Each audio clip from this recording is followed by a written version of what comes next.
In today's video, I'm going to show you how to export in Final Cut Pro. Audio Jungle. So if you're new to the channel, please don't forget to subscribe, comment, and below. So in order to export into Final Cut Pro, there's a number of options you can do. But before we get into the video, I wanted to show you when you're working with YouTube, or if you're editing a lot of 4K footage in YouTube, you'll notice that 4K videos is 4 times the amount of storage and capacity or file size compared to 1080. So I'm just going to show you, when I go about this Mac and I go to storage, I'll just show you right now, out of my 1 terabyte SSD, I've got about 132 gig.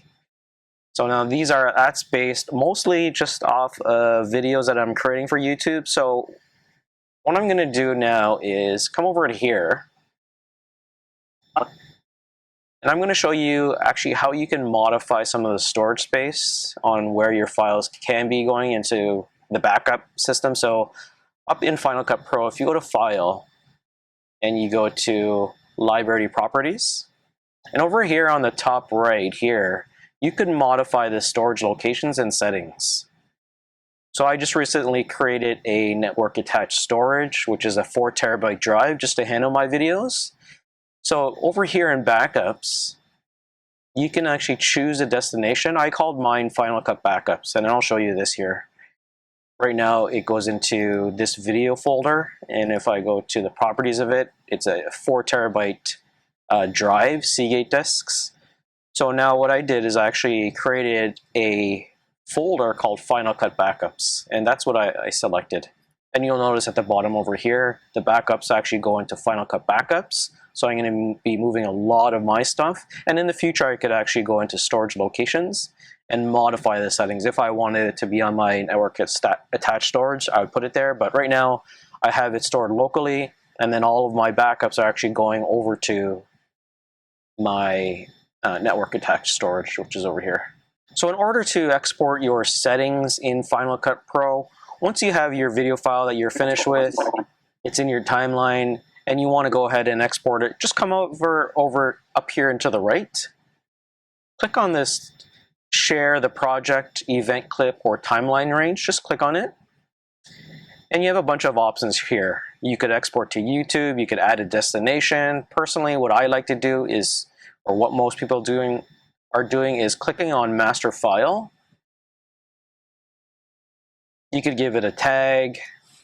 I can say something like this.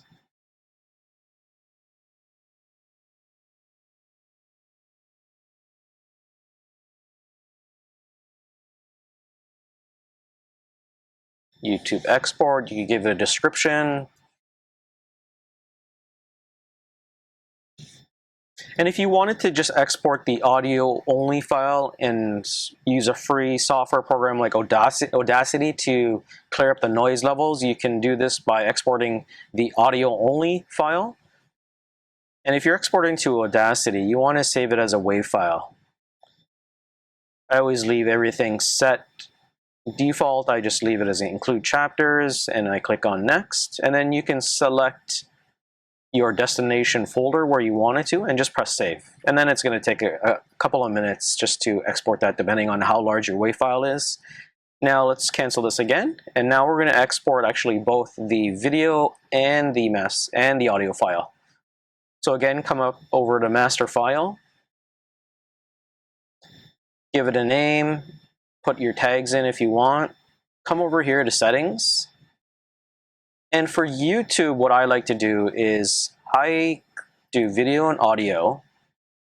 And what I'll do, when I was first uploading to YouTube, I'd actually just use 1 or 2 of these settings. I think it was the Apple ProRes 422. But the file size, just for a short video, which is about 1 minute, 1 minute and 45 seconds, was 8 gig. So imagine if this file was 20 minutes in length. I think I uploaded one file which was about 30 gigs, and just the amount of space and time it took to upload was wrong. So now what I've been doing is I would select H.264, upload it, and you can see that it's 1/8 of actually that file size. And if you look at my previous videos, the quality is still in 4K, looks great.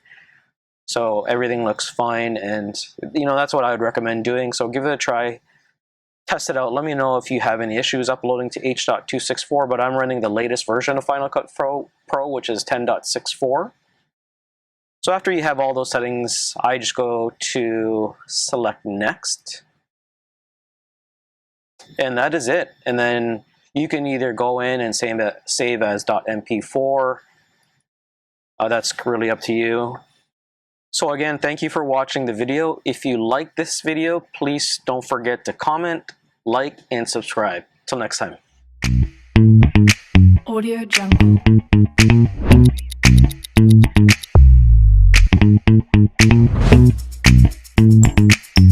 Audio Jungle.